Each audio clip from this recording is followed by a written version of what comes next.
사울이 사실은 왕이 될 때 얼마나 겸손한 사람이었습니까? 그렇죠. 왕이 되는 거 좋아라 하고 그 왕위를 덥석 받은 사람이 아니라 그 왕이 받기 싫어서 행구 뒤에 숨어 있었던 겸손한 사람 아닙니까? 사람들이 보기에는 사울은 누가 봐도 왕감이라고 생각할 정도로 그렇게 외적인 모든 부분을 갖춘 사람이었는데 오히려 본인은 왕이 되는 것을 두려워했었어요. 그 정도로 겸손한 사람이었습니다. 결국은 그 사람이 처음 왕이 될 때 그 겸손이 가짜였을까요? 저는 그렇게 생각하지 않아요. 그런데 사울에겐 뭐가 없었냐면 이 고난의 과정이 없이 왕이 된 것이 사실은 사울에게는 큰 어려움이었습니다. 다윗에게도 얼마든지 사울과 같은 그런 탐욕과 시기와 이런 것에 물들 수 있는, 즉 하나님께서 맡겨주신 자리를 자기의 사심으로 채울 수 있는 가능성이 얼마든지 있었기 때문에 하나님께서는 다윗을 충분히 훈련시키려고 이 아둘람이라는 광야 생활을 허락하신 것입니다. 여러분 누구도 몰라요. 여러분 저도 마찬가지고 여러분들도 마찬가지입니다. 사실은 우리가 누군가를 비판하고 누군가를 욕할 수는 있지만 사실은 내 자신을 돌아보면 나는 완전한가? 사실은 나는 그렇게 되지 말라는 법이 있는가? 라는 생각을 하게 됩니다. 그래서 늘 우리의 싸움은 날마다 주님 앞에서 나 자신과의 싸움인 것 같아요. 얼마나 바울에게도 이런 마음이 있었으면 날마다 자신을 쳐서 주님 앞에 복종시켰다고 말하겠어요. 여러분 그때 이제 이 바울이 자신을 쳐서 주님 앞에 복종시킨다고 할 때 이 친다는 게요 뭐냐면 권투 선수들이 펀치를 날리는 그것이거든요. 그 정도로 날마다 자신을 하나님 앞에 자기 초심을 잃어버리지 않으려고 싸우려고 했던 것입니다. 여러분 여러분의 그 초심은 가지고 계십니까? 이제 우리 일주일 후면 임직식이 있는데 취임식이죠. 우리 장로님, 권사님 두 분, 안수 집사님 벌써 장로님 임직 받으신 지 몇 년 되셨죠? 장로님? 7년. 우리 권사님도 같이 받으셨을 거고 우리 안수 집사님은 한 지금 4년 5년 되셨죠? 5년. 그때 초심을 늘 마음에 품고 계시죠? 아멘. 그 두렵고 떨리는 마음이 아직도 있으셔야 합니다. 제가 처음 안수 받았을 때 그 두렵고 떨리는 마음이 있어야 됩니다. 강단에 올라올 때마다 두렵고 떨리는 마음을 잃어버리면 안 되는 거죠. 하나님의 일을 할 때마다 부족한 나를 통해서 일하시는 그 하나님의 모습 때문에 두렵고 떨리는 마음을 잃어버리지 않아야 되는데 이게 참 희한합니다. 시간이 지나면 지날수록 그 두렵고 떨리는 하나님 앞에서 내 능력이 없기 때문에 하나님이 주시는 힘으로 일하려고 했던 마음은 사라지고 나중에는 내 방법으로 일하고 내 고집으로 일하고 내 스타일로 일하고 내가 가지고 있는 내 자아로 일하는 경우가 굉장히 많습니다. 하나님께서는 그런 부분에 있어서 다윗을 훈련시키려고 이렇게 혹독한 훈련을 시키십니다. 그런데 놀라운 것은 다윗이 아둘람굴에서 하나님의 놀라운 비밀을 발견했던 것은 뭐냐면 바로 하나님의 말씀을 함께 나누는 신앙 공동체였습니다. 우리 믿는 사람들이 말씀을 중심으로 모이면 하나님께서 하늘의 축복을 열어주십니다. 다윗은 하나님의 넘치는 은혜로 인해서 자기도 가장 힘든 시기를 보냈지만 그 힘든 시기에 다른 사람을 도울 수 있는 영적인 여유가 생긴 것입니다. 사랑하는 여러분, 우리가 다른 사람을 도울 수 있는 것은 경제적인 여유가 아닙니다. 비록 힘들고 어려운 상황이 있다 할지라도 하나님이 그에게 하나님의 은혜가 넘친다면 얼마든지 다른 사람을 도울 수 있습니다. 그 돕는 것 때문에 그 사람에게 배신을 당해도 그 사람의 마음속에 여유가 있습니다. 그 사람 미워하지 않습니다. 왜냐하면 하나님의 은혜가 넘치기 때문입니다. 사실은 오늘 다윗이 굉장히 큰 일을 하죠. 그런데 이 일이 좋은 결과로 돌아오는 게 아니었어요.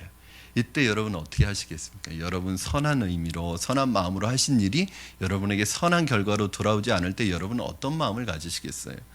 그일라라는 이 유다에서 가장 블레셋과 경계면에 있는, 즉 가장 최전방이죠. 이 경계면에 있는 이 그일라 사람들의 어느 날 그 블레셋이 와서 타작마당을 탈취해 갔습니다. 뭐냐면 가축들과 곡식을 다 가져간 거죠.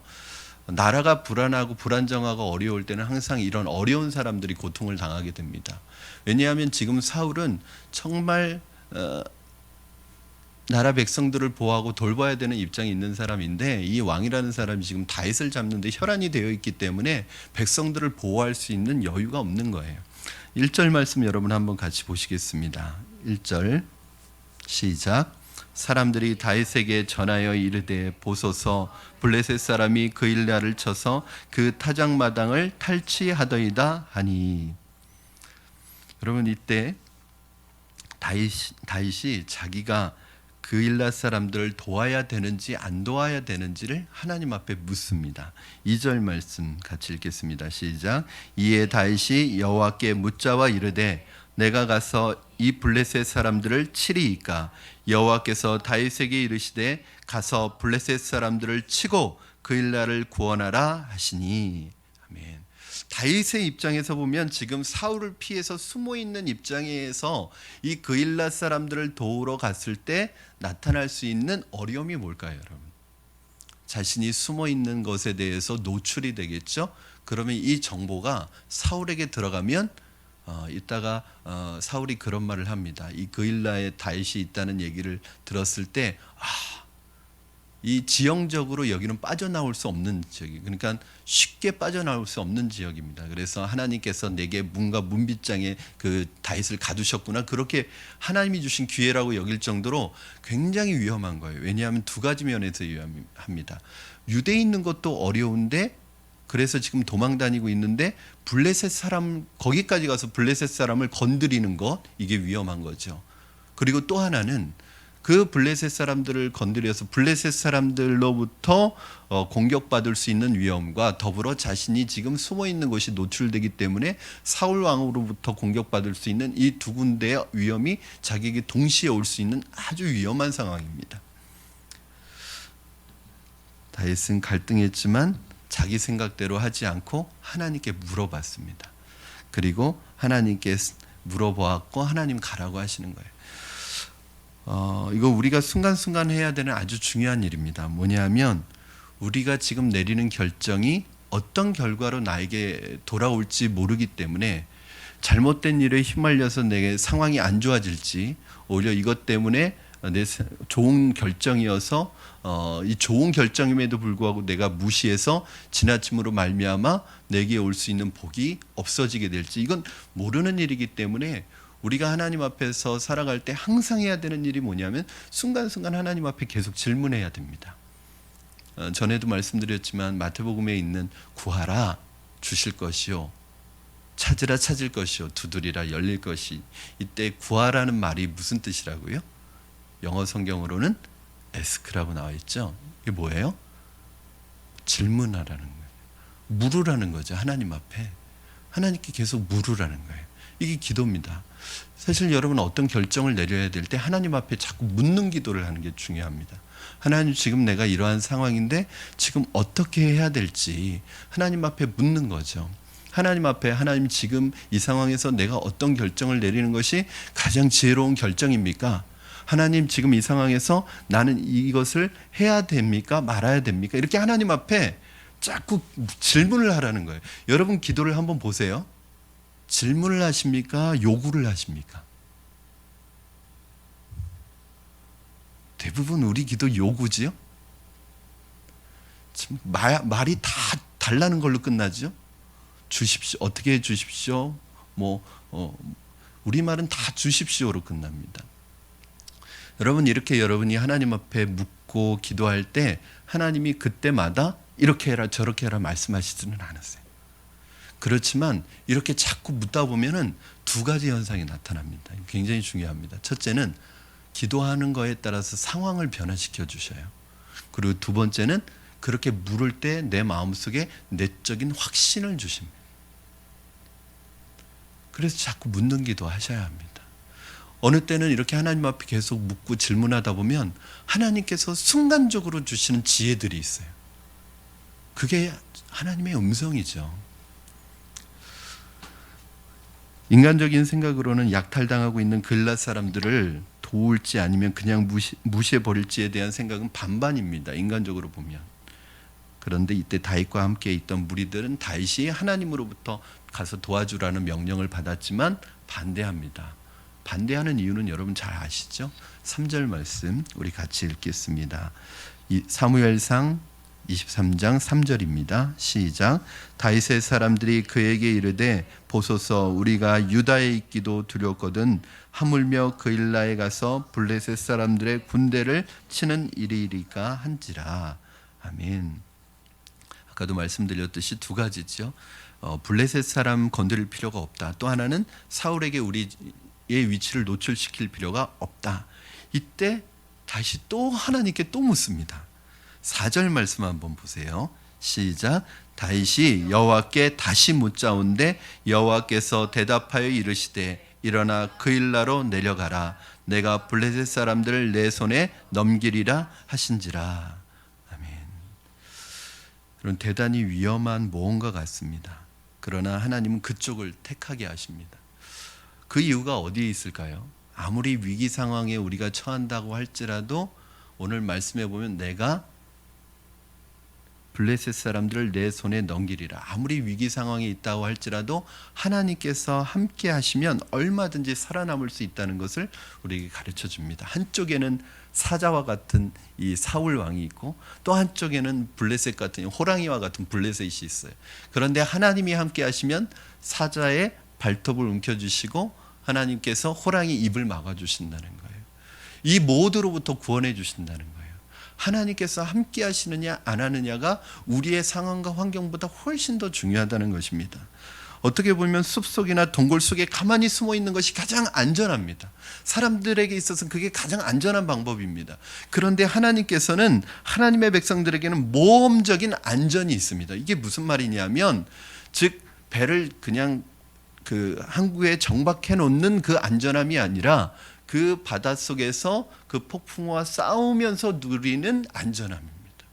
하나님께서 우리에게 주시는 평안은 상황이 좋아서 평안한 게 아니라 환경이 평탄해서 평안한 게 아니라 뭐든지 만사 형통해서 평안한 게 아니라 바로 전쟁 속에서 누리는 평화, 폭풍 속에서 누리는 평화가 하나님의 백성들이 누리는 평화입니다. 여러분 일생 동안 한번 그렇게 기도해 보십시오. 하나님 내 일생이 만사 형통하게 해주십시오. 모든 게 잘 풀리게 해주십시오. 그런 기도는 100% 응답받지 못하는 기도입니다. 왜냐하면 우리 인생이라는 것이 그렇게 되지지 않아요. 왜냐하면 하나님께서 때로는 고난과 때로는 형통함을 양념으로 사용하셔서 우리 인생을 요리해 가시기 때문에 형통하기만 하면 여러분 어떻게 될까요? 교만해지죠.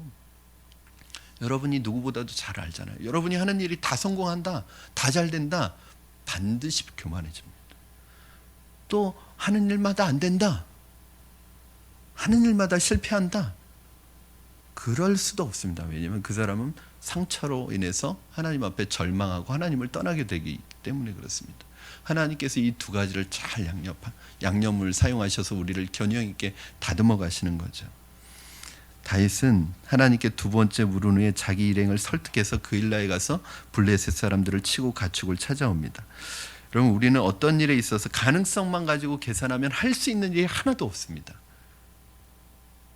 여러분 왜냐하면 모든 일은 장단점이 있기 때문입니다. 그럴 때에는 이 일이 하나님이 기뻐하시는 일인지 아닌지를 먼저 생각하셔야 합니다. 하나님이 기뻐하시는 일이라면 어려움이 있더라도 해야 되는 거죠. 여러분 하나님이 기뻐하시는 일이라면 손해보는 일이라도 해야 되는 거죠.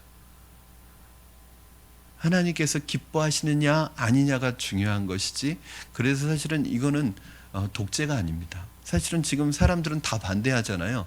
근데 다윗은 분명히 하나님의 음성을 듣고 가려고 할 때 다윗의 사람들은 다 반대합니다. 그런데 다윗은 이것이 하나님이 기뻐하시는 일이라는 걸 알기 때문에 나갑니다. 여러분 이건 독재가 아닙니다.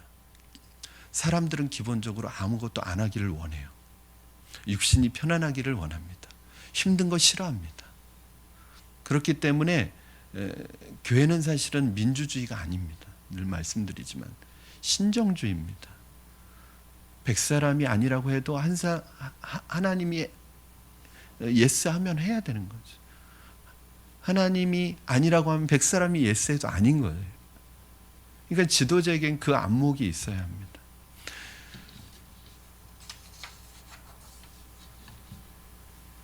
다윗이 그일라 사람들을 도울 때 가장 우려했던 일이 일어났습니다. 그것은 다윗이 있는 곳이 노출이 된 거죠. 이 사울이 이 정보를 딱 캐치를 하고 뭐라고 하냐면 아까 말씀드렸듯이 캐제를 부릅니다.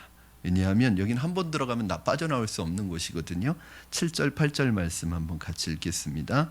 시작. 다윗이 그일라에 온 것을 어떤 사람이 사울에게 알림해 사울이 이르되 하나님이 그를 내 손에 넘기셨도다.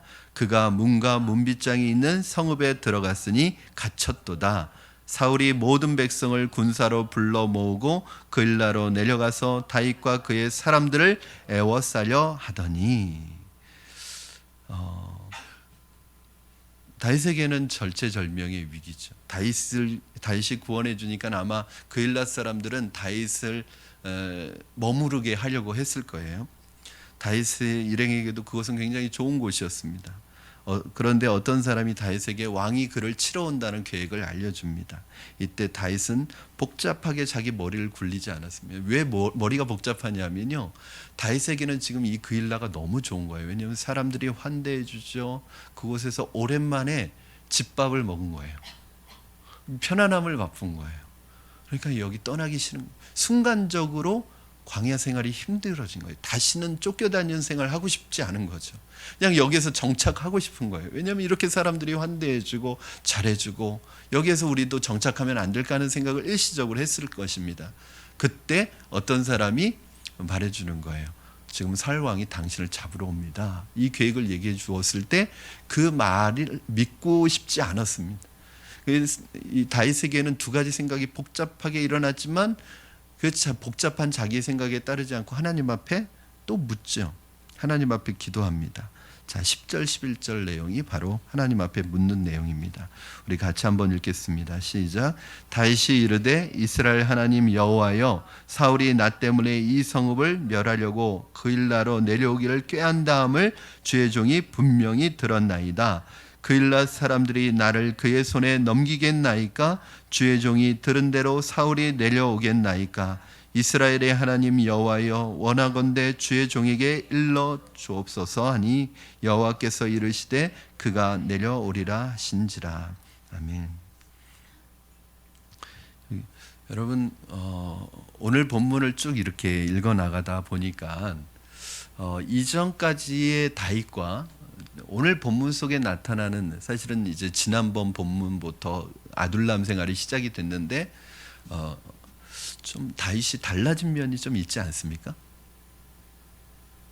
그렇죠? 뭐가 달라진 것 같으세요? 전에 설교가 너무 오래돼가지고 기억이 잘 안 나시죠? 달라진 게 뭐가 있죠? 오늘 유난히 많이 반복해서 나오는 게 뭐죠? 하나님 앞에 계속 묻잖아요. 정말 하나님 성가실 정도로 묻잖아요. 무슨 결정을 해야 되면 묻고 있잖아요. 여러분, 이게 광야 생활을 통해서 얻어진 하나님과의 친밀함입니다. 여러분, 이렇게 묻는데 그때마다 하나님이 막 또박또박 다 대답해 주세요.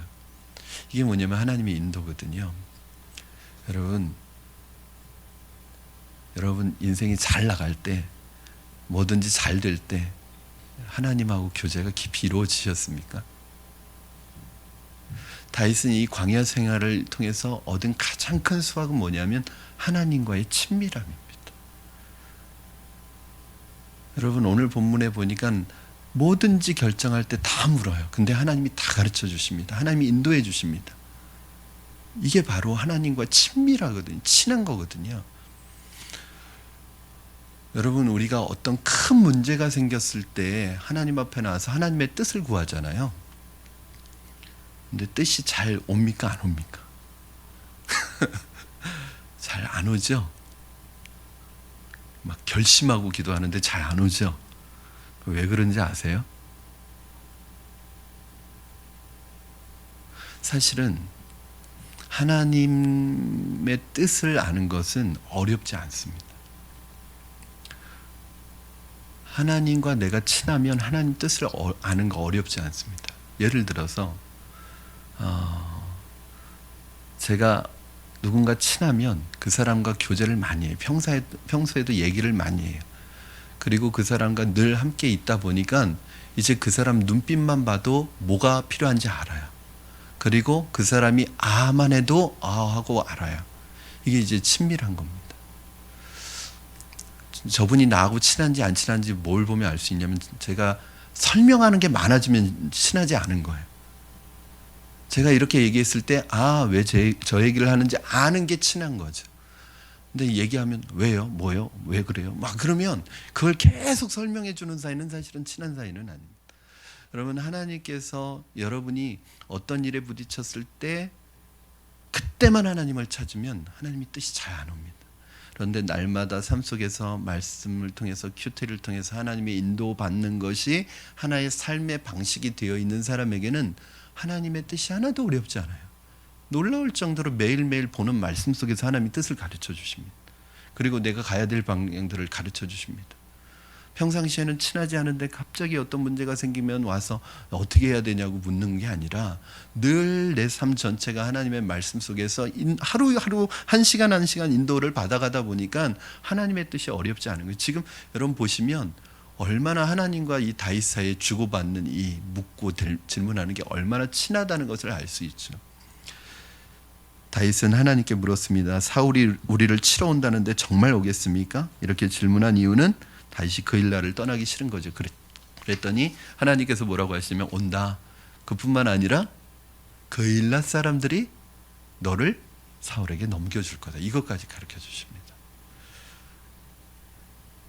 여러분, 다윗이 인간적인 친절을 믿지 않고 하나님께 믿었다는 거예요. 사실은 이 사람들 내가 구해준 사람이니까 나를 절대 배신하지 않겠지. 그건 모르는 거예요. 여러분, 제발 사람을 불신하라는 얘기는 아닙니다. 하나님처럼 의지하지 말라는. 그러니까 저 사람을 내가 믿는다는 건 있으니까. 그러니까 저 사람을 다 불신의 눈으로 보면 어떻게 하겠어요? 여기서 말하는 것은 의지하지 말라는 거죠. 여러분, 어떤 사람이 우리를 배신할 때 배신하는 이유는 두 가지 때문에 그렇습니다. 첫 번째는 그 사람이 악한 사람이든지, 두 번째는 그 사람이 약한 사람이든지. 짝대기 하나 차이. 악해서 배신하기도 하지만 약해서 배신하는 거죠. 왜? 지금 그일랏 사람이든지 이 모든 사람들이 다윗을 숨겨주었다가 아히멜렉 제사장과 그 일가가 다 죽임을 당하는 걸 봤어요, 못 봤어요? 알고 있죠. 그러니까 만약에 이 다윗을 숨겨주거나 이 다윗을 보호해 주었다가는 사울 왕에 의해서 우리 마을이 쑥대밭이 될 것을 미리 걱정하는 거예요. 그래서 넘겨주는 것입니다. 여러분, 사람 때문에 실망하고 사람 때문에 혹시 사람에게 상처를 받은 분 계십니까? 나는 선하게 대해줬는데 나를 배신했거나 나에 대해서 엉뚱한 생각을 하고 있는 사람들에 대해서 여러분 실망한 적 있으십니까? 사람은 원래 그래요.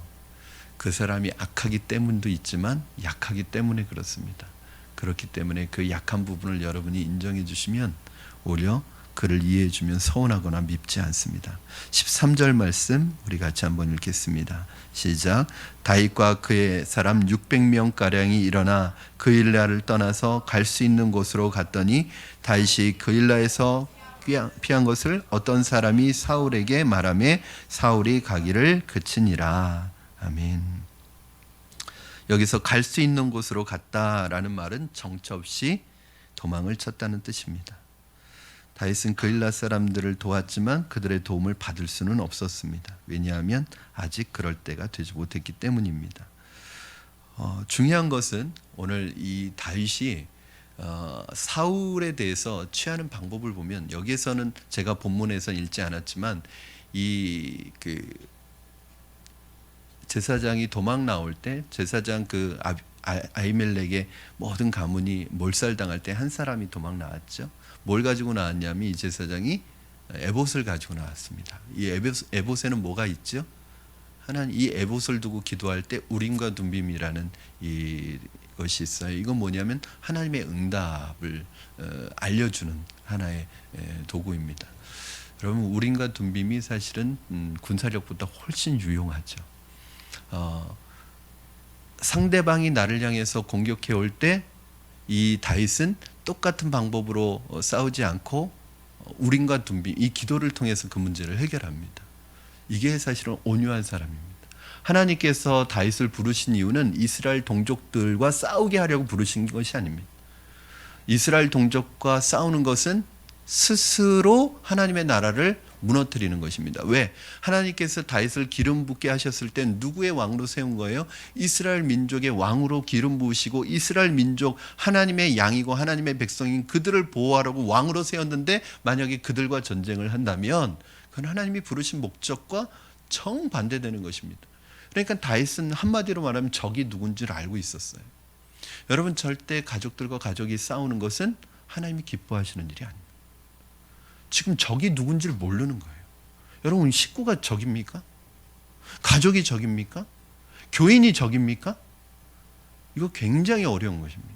왜냐하면 교회 안에서, 우리 교회는 은혜가 넘쳐서 그렇죠, 목회자와 장로와 목회자, 영원히 평행선을 긋는 이 관계. 그럼 여러분, 이 목회자와 장로라는 이 직분이 사실은 동역하면 얼마나 아름다운 관계입니까? 그렇죠. 항존직, 그리고 교회, 여러분, 교인이 내 적입니까? 그리고 교인끼리 서로 적입니까? 그런데 지금은 이상한 일이 벌어지고 있어요. 지금 적이 누군지도 모르고 자기들끼리 싸우고 있습니다. 여러분, 성경에서 우리에게 가르쳐주는 적은 누구예요?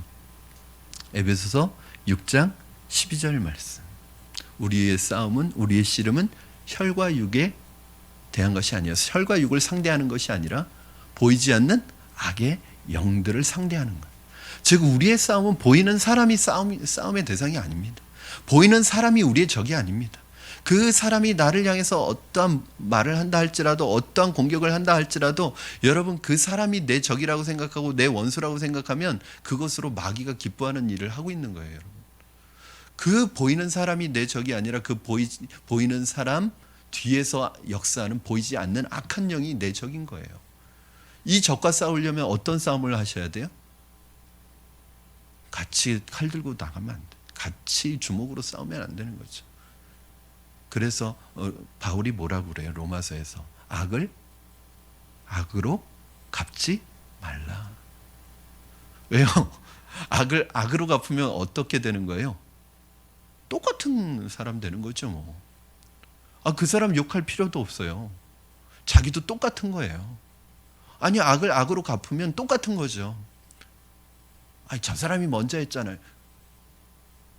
먼저 했어도 똑같이 되는 거죠. 악을 선으로 갚아라. 그래야면 그 사람 머리 위에 숯불을 올려놓는 것과 똑같다는 거예요. 숯불을 그 머리에 둔과 같으니라. 뭐예요? 숯불이 머리에 있으니까 얼굴이 뜨거워지겠죠. 즉, 악한 행동이나 악한 말을 했는데 내가 악한 말이나 행동을 하지 않고 선으로 하면 누가 부끄러운 거예요?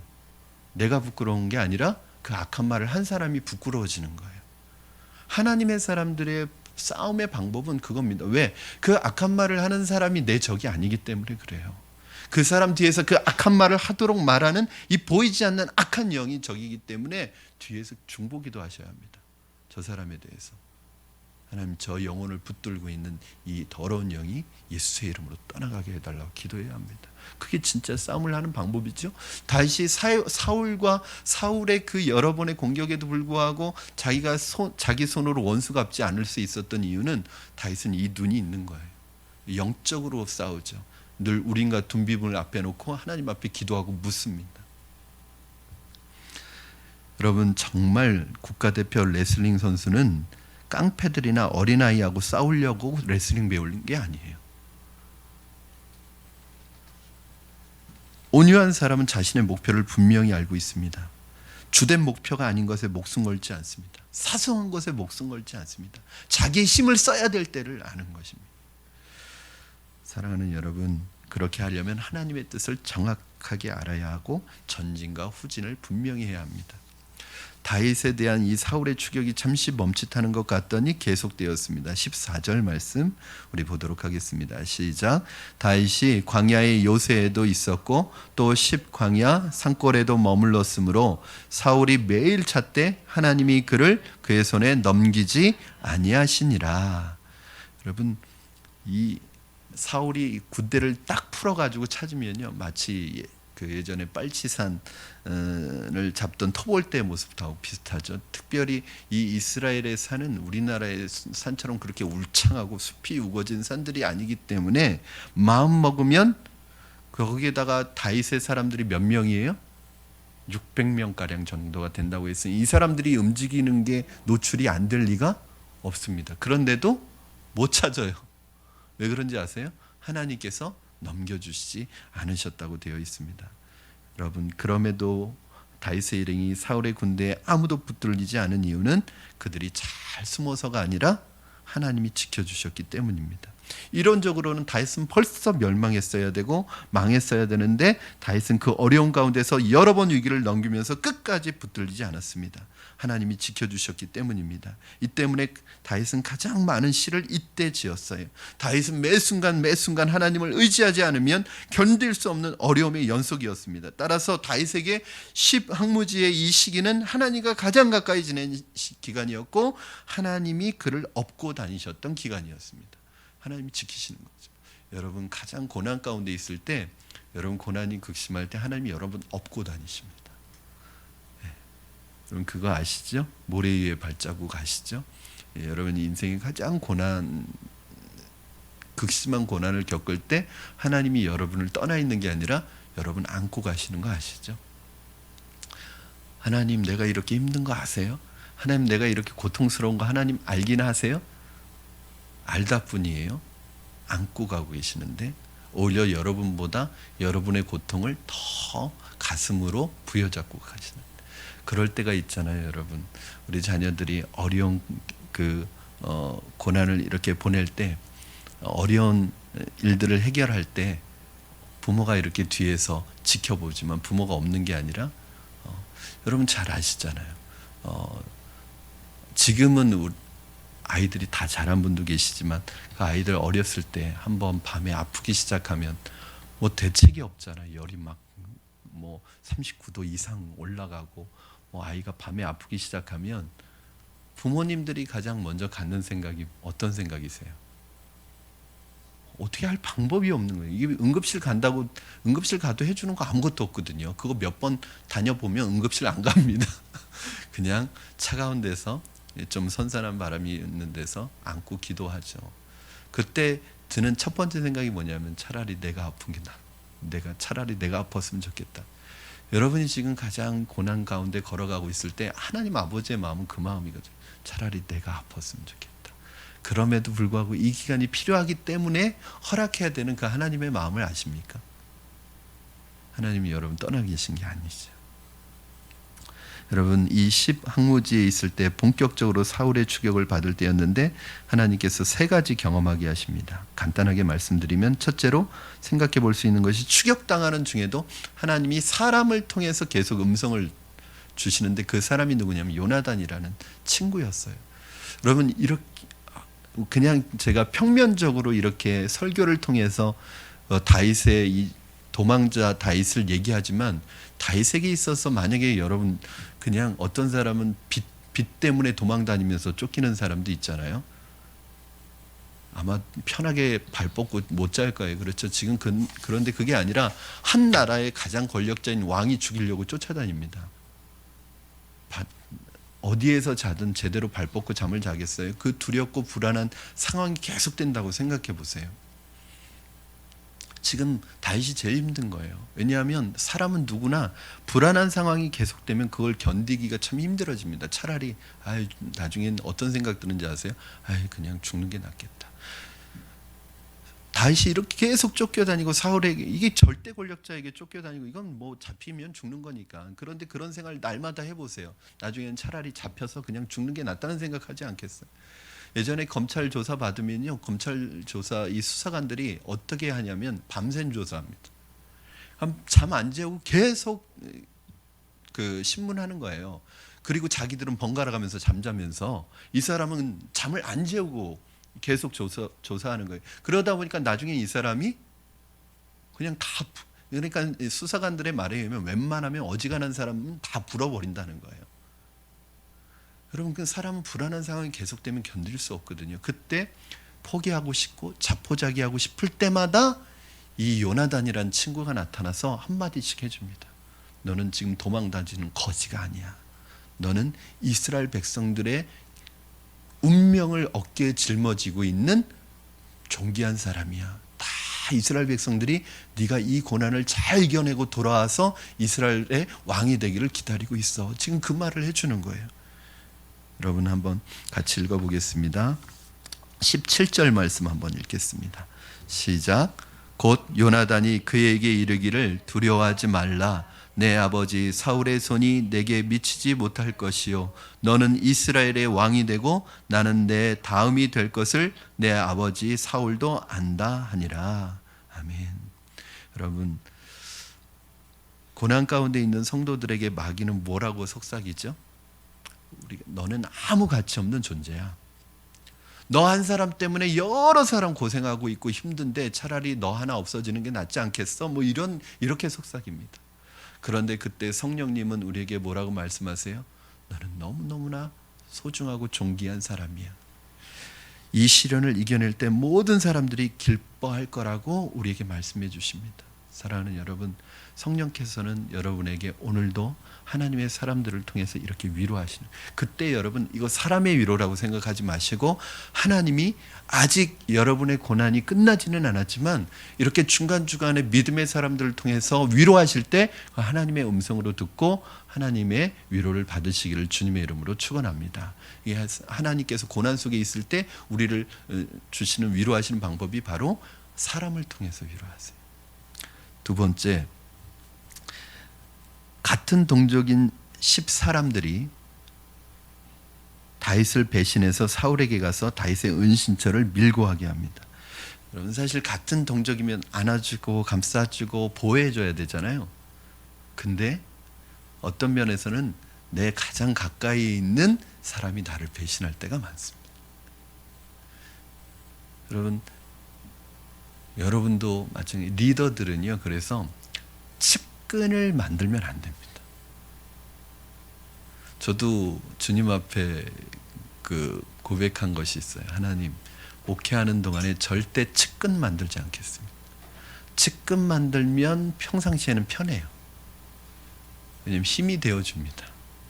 그런데 관계가 좋을 땐 힘이 되어주는데 관계가 안 좋을 땐 가장 내 치부를 다 아는, 나를 가장 쓰러뜨리는 사람입니다. 성도들을 하나님의 양으로, 목회자는 그 마음이 있어야 되는 거죠. 사실은 저는 장로님이든 우리 연세 많으신 집사님이든 우리 교회 성도들은 저에겐 다 양입니다. 아버지의 마음으로, 주님의 마음으로 계속 봐야 되는 그런 섬김의 마음을 가지고 있지, 내 편을 만든다거나 내 사람을 만들면 그것이 오히려 나중엔 저의 아킬레스건이 되죠. 저의 독이 됩니다. 그래서 저도 그렇지만 여러분도 기억하셔야 할 것이 있습니다. 그건 뭐냐면, 제자 훈련을 받는다고 해서 제 제자가 되면 안 됩니다. 제자 훈련을 받는다는 것은 예수님의 제자가 된다는 것이 사람 제자가 되는 게 아닙니다. 저는 요즘에 S교회를 보면 그런 걸 느낍니다. 제자 훈련으로 우리나라에서 제일 유명한 교회. 제자 훈련으로 유명한 교회들이 지금 펑펑 넘어지고 있죠. 뭐가 문제일까? 제자 훈련을 저렇게 받았는데. 제자 훈련을 저렇게 받았는데 뭐가 문제일까? 저는 그런 생각이 드는 거예요. 제자 훈련하는 목회자로서 저에게 드는 요즘의 회개의 마음은, 주님의 제자를 만든 게 아니라 자기 사람 만든 거구나, 그런 생각이 드는 거예요. 여러분, 기억하십시오. 사람은 의지의 대상이 아닙니다. 절대 사람은 어떤 경우에서도 의지하면 안 됩니다. 여러분과 가장 친한 사람일지라도. 왜? 그 사람이 일단은 도울 힘이 없어요. 두 번째, 사람은 언제든지 변할 수 있습니다. 여러분 심지어는 저까지도 의지해서는 안 돼요. 만약에 여러분이 저를 주님처럼 의지하면요, 제가 실수하고 넘어지면 여러분 같이 넘어지십니다. 여러분이 저를 의지하지 말고 사랑해 주십시오.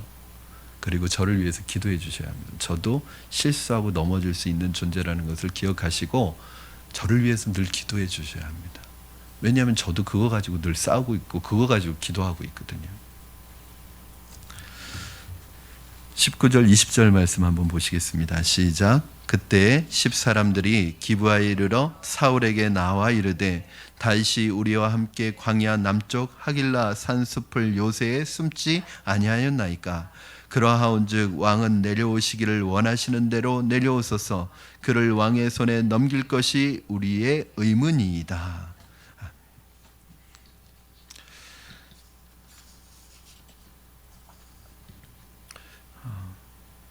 아까도 말씀드렸듯이 이 사람들이 악하기 때문이 아니라 약하기 때문입니다. 자기들이 멸망당할 수 있기 때문에. 이미 10사람들은 그 시험에 실패했고 역사에 두고두고 정직하지 못한 아청꾼이라는 오명을 뒤집어 쓰게 되었습니다. 사울은 그들의 밀고를 받고 여호와의 이름으로 축복을 하는데, 여러분 한번 보십시오. 21절 시작. 사울이 이르되 너희가 나를 긍휼히 여겼으니 여호와께 복받기를 원하노라. 여러분 이건 여호와의 복일 수 없습니다. 여호와의 복을 받으려면 복 받을 짓을 해야 합니다. 여러분 구원은 은혜로 받지만 복은 심은 대로 받습니다. 아무리 복 달라고 하면서 하는 행동을 보면 복 받을 행동이 전혀. 저는 어떤 분을 보면 그런 생각이 들 때가 있습니다. 복 안 받는 게 이상하지. 복 받을 행동을 하는구만. 근데 어떤 분은 그런 분이 있어요. 못 받을 짓만 하고 다니는 거. 여러분 하나님께서 이스라엘 백성들에게도 철저하게 축복과 저주를 명하실 때 순종하는 자에게 축복이고 불순종하는 자에게 저주를 내리셨어요. 지금 하나님이 기뻐하시는 일이 아니라 그 정반대되는 일을 하면서 복 받기를 원하는데 그때 복이 임할 리가 없습니다. 여러분 그래서 이걸 잘 보셔야 돼요. 아까도 부탁드렸듯이 여러분이 제 제자가 되지 말고 예수님의 제자가 되라고 부탁을 드리는 이유가 뭐냐면, 목회자가 강단에서 말씀과 다른 얘기할 때 이것이 틀렸다는 걸 분별할 수 있어야 합니다. 여러분하고 친한 목회자고 여러분이 좋아하는 목회자라고 틀린 말을 하는데도 그것까지 말씀으로 받아들이시면 안 됩니다. 여러분 목회자인 저도 똑같죠. 성도들이 나하고 친한 성도들인데 잘못된 행동을 하는데도 복을 빌어주면 안 됩니다. 복 받을 짓을 안 하는데 복을 빌어주면 안 됩니다. 저는 여러분 죄송합니다. 저는 여러분이 다 복 받기를 원해요. 왜냐하면 부모가 자녀가 복 받지 않기를 바라는 부모가 어디 있습니까? 저는 여러분이 다 복 받기를 원해요. 그런데 제가 하는 기도 중에는 여러분이 기분 나쁠 수 있는 기도가 있어요. 뭐냐면, 하나님, 때로 우리가 우리 사랑하는 성도들 중에 하나님의 말씀에 불순종해서 하나님이 기뻐하시지 않는 방향으로 나갈 때 하나님이 깨닫게 해주셔서 돌아오게 하시지만, 혹시나 깨닫지 못할 때는 인생 채찍과 막대기로 때려서라도 하나님 돌이키게 해달라고 그렇게 기도합니다. 죄송합니다. 무조건 복을 빌어주지 못해서. 그러나 그게 정말 하나님께서 우리에게 원하시는 것입니다. 사랑하는 여러분, 세 번째는 가장 다급할 때 하나님이 블레셋 군대를 사용하셔서 사울을 철수하게 하신 것입니다. 이 사울이 대단히 교묘하게 행동하기 때문에 보다 확실한 증거를 잡은 후에 덜미를 잡을 생각으로 좀 더 신중하게 추격하는데, 이 10사람들의 밀고는 다윗에게 거의 결정타를 입히는 거였어요. 24절부터 26절까지 보도록 하겠습니다. 시작. 그들이 일어나 사울보다 먼저 시브로 가니라. 다윗과 그의 사람들이 광야 남쪽 광야 아라바에 있더니 사울과 그의 사람들이 찾으러 온 것을 어떤 사람이 다윗에게 아뢰매 이에 다윗이 바위로 내려가 마온 황무지에 있더니 사울이 듣고 마온 황무지로 다윗을 따라가서는 사울이 산 이쪽으로 가매 다윗과 그의 사람들은 산 저쪽으로 가며 다윗이 사울을 두려워하여 급히 피하려 하였으니 이는 사울과 그의 사람들이 다윗과 그의 사람들을 애워싸고 잡으려 함이었더라. 여러분, 이걸 한번 이렇게 만약에 드라마틱하게 꾸며보면 지금 막 숨막히는 장면입니다. 진땀이 손에 흐르는 장면입니다. 막 추격전이 벌어지는데 거의 잡힐 듯 말 듯. 그런데 쏙 도망가고 또 거의 잡힐 듯 말 듯 하는데 쏙 도망가고, 그런데 이제 절체절명의 위기입니다. 이제 둘러쌌습니다. 근데 더 이상 도망갈 데가 없습니다. 이제 잡혀서 죽는 일밖에 안 남았습니다. 그때 놀라운 일이 일어났습니다. 다윗이 거의 잡혀서 죽게 되었는데 사울이 갑자기 자발적으로 퇴각을 합니다. 왜 그런지 아세요? 블레셋 사람들이 쳐들어온 거예요. 어쩔 수 없이 물러갑니다. 여러분, 이게 하나님의 개입이고 간섭입니다. 하나님은 결정적인 순간에 블레셋 사람들을 끌어들여서 사울을 돌아가게 했습니다. 왜 그 타이밍에 하필이면 블레셋이 쳐들어왔을까요? 우연일까요? 성경에는 우연처럼 보이는 일이 너무나 많은데 그것은 우연을 가정한 하나님의 필연입니다. 하나님께서 여러분 도우시는, 하나님께서 간섭하시는 것입니다. 하나님께서 여러분 고난 속에서 피할 길을 항상 주시는 것입니다. 사랑하는 여러분, 이와 마찬가지로 하나님은 우리로 하여금 어려운 시험을 당하게 하십니다. 그래야지 우리 안에 있는 교만과 거짓의 본성이 빠져나오기 때문입니다. 그러나 결정적인 순간엔 피할 길을 주십니다. 그러므로 이 10사람들처럼 지레 겁을 먹고 굴복할 것이 아니라 끝까지 여호와를 의지함으로 나아가면 하나님께서 피할 길들을 주십니다. 사랑하는 여러분, 여러분 지금 어렵고 힘든 것은 환경이 아니라, 상황이 아니라, 가난이 아니라, 질병이 아니라 하나님을 만나고 있지 못하기 때문은 아닙니까? 하나님의 임재를 경험하지 못하고 있기 때문은 아닙니까? 만약에 내가 지금 아무리 힘들고 고통스러워도 사실은 하나님의 음성을 들으면 상황이 그대로 있어도 하나도 고통스럽지 않을 거예요. 뭐예요? 내가 책임진다. 두려워하지 마. 이 말 한마디만 들으면 지금 아무리 어려운 상황이어도 하나도 어렵지 않을 거예요. 하나도 고통스럽지 않을 거예요. 그런데 문제는 여러분의 상황이 어려운 게 아니야. 여러분의 환경이 어려운 게 아니라, 여러분의 질병 때문에 어려운 게 아니라 하나님의 음성을 못 듣고 있기 때문에 어려운 거죠. 오늘 여러분의 삶에, 여러분의 가정에, 직장에, 여러분의 일들 속에 하나님께서 함께 하시기를 주님의 이름으로 축원합니다. 하나님의 임재가 있기를 바라고 주님의 음성을 듣는 여러분 되시기를, 그래서 지금에 있는 이 위기와 어려움들을 넉넉하게 믿음으로 이겨내는 여러분 되시기를 주님의 이름으로 축원합니다. 기도하겠습니다.